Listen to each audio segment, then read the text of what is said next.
Assalamualaikum warahmatullahi wabarakatuh. Selamat pagi anak-anakku semua. Semoga kita semua dalam keadaan sehat walafiat sehingga bisa mengikuti pembelajaran hari ini dengan penuh semangat.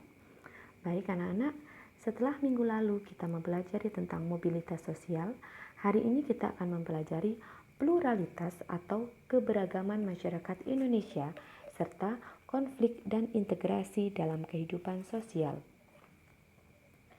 Setelah kalian mempelajari pluralitas atau keberagaman masyarakat Indonesia, tujuan pembelajaran kali ini adalah 1. Siswa dapat mendeskripsikan faktor penyebab keberagaman masyarakat Indonesia. 2. Siswa dapat menjelaskan macam-macam keragaman di Indonesia. 3. Siswa dapat mendeskripsikan peran dan fungsi keragaman budaya.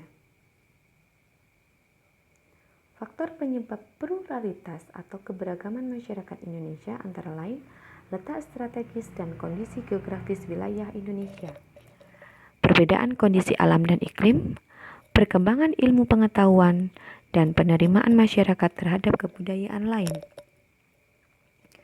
Macam-macam keberagaman di Indonesia.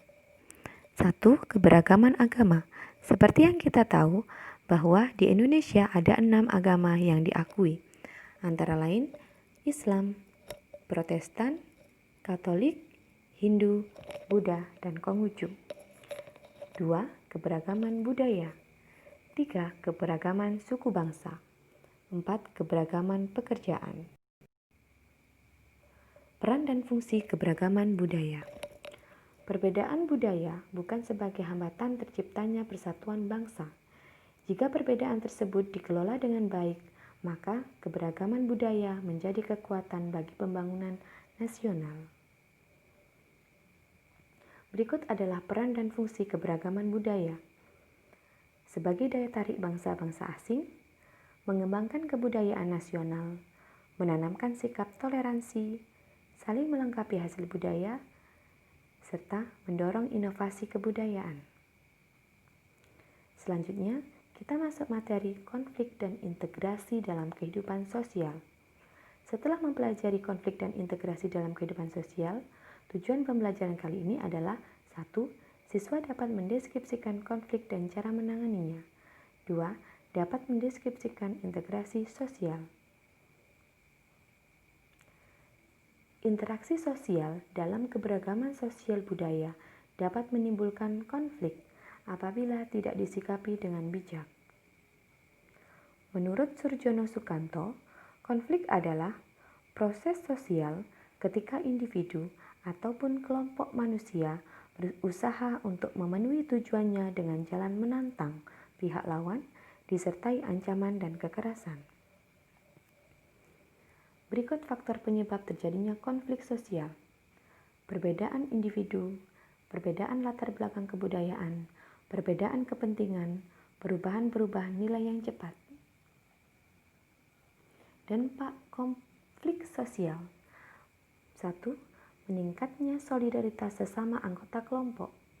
2. Retaknya hubungan antar individu atau kelompok.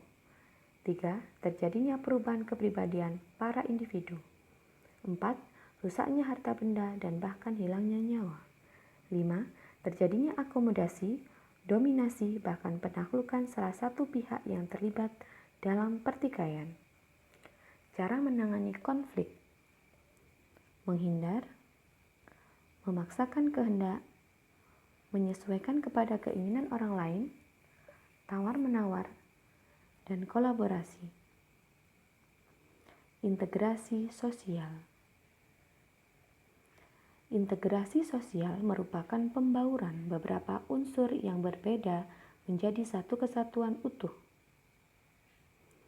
Integrasi sosial di Indonesia tercipta karena adanya interaksi sosial yang bersifat positif di tengah keberagaman sosial budaya.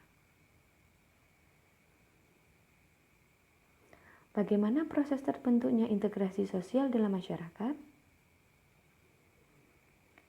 Integrasi sosial dalam masyarakat plural tercipta jika antar individu atau kelompok saling toleransi dan menghormati.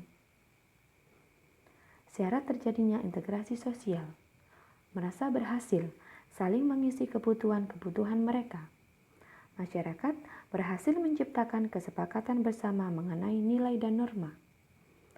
Nilai dan norma sosial itu berlaku cukup lama dan dijalankan secara konsisten. Faktor yang mempengaruhi cepat atau lambat proses integrasi sosial adalah homogenitas kelompok, besar kecilnya kelompok, mobilitas geografis, dan efektivitas komunikasi. Bentuk-bentuk integrasi sosial: integrasi normatif, integrasi fungsional, integrasi koersif. Proses integrasi dilakukan dengan dua hal, yaitu asimilasi dan akulturasi.